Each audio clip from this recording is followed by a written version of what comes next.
Hi, I'm Chris Bober with the Bober Academy, and welcome back to our high school tip of the week. The high school tip of the week is brought to you by One Gym here in Elkhorn, so be sure to check out onegymelkhorn.com for anything about training out here in the Elkhorn area. Now today what I want to talk about is playing in a football position, what I call an O-line position of power.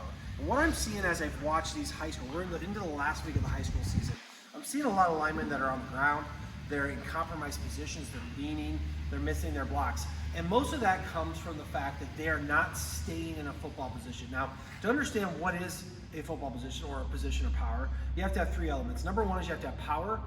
Number two, you have to have balance. And number three, you have to have leverage, right? So you have to have power by having your feet on the ground. You have to access the big muscles, your power core, by having your feet on the ground, which is why offensive linemen take short, choppy steps.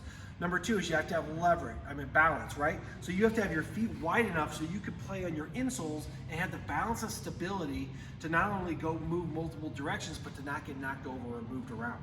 And number three, and this is key, you have to have leverage. You gain leverage by bending your knees, okay? This allows you to strike with a rising motion that gives you all that power, and access is the power of your hips and the big muscles in your legs and midsection.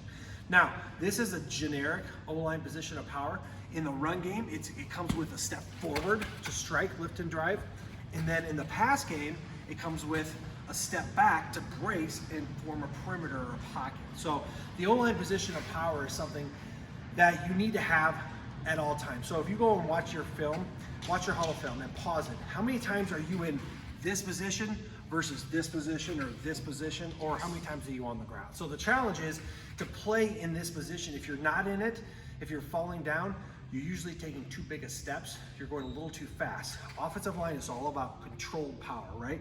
Feet on the ground, have a good width, bend your knees, and go play football. So go and do that this week, see if it helps you out, and we'll see you next time.